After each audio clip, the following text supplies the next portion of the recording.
Welcome back to the channel, everybody. Something a little bit different this week.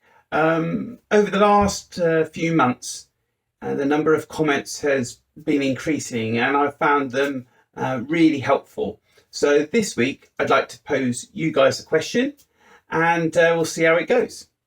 So this channel is all about me sharing my thoughts and the decision process through the agricultural year, but also with reference to my journey through regenerative agriculture. I previously shared my gross margin data earlier in the year, where we compared conventional against ultra low input crops. And the charismatic Nicole Masters, in her book For the Love of Soil, states that you can't expect conventional soil simply to go cold turkey without supporting it during the conversion to low input regenerative system. So how best to aid this conversion?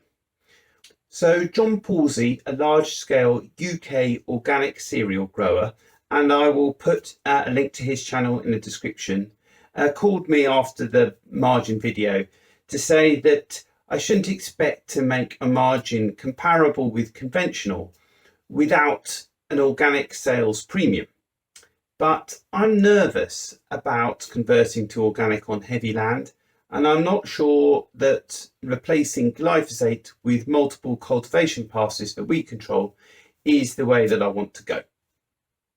So I've also been reading James Rebanks and his thoughts in English Pastoral, where he laments the loss of mixed farming and the reliance on winter cropping with chemical inputs to support high yields and high margins. This is reflected in my own farm findings that spring crops can support better yields in a low input system than winter crops can. So we also received quite a lot of rain this week, 35 mil in 3 days, which swelled our local waterways to within inches of its banks. These rains served as a reminder of why we're trying to ensure all land remains covered over the winter in an effort to increase the water infiltration rate during the high rainfall winter months, in order that our land has stored moisture for the spring droughts, which appear to be coming with increasing regularity.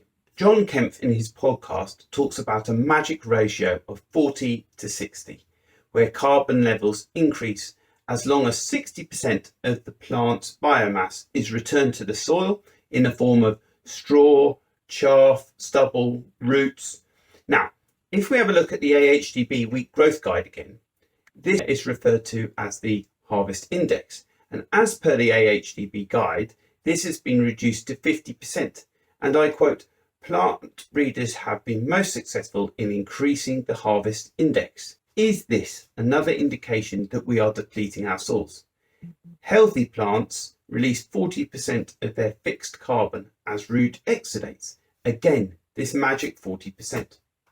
So I was also watching Michael Horsch's video, Digital Fireside Chat with Michael Horsch, which is on my regenerative business playlist.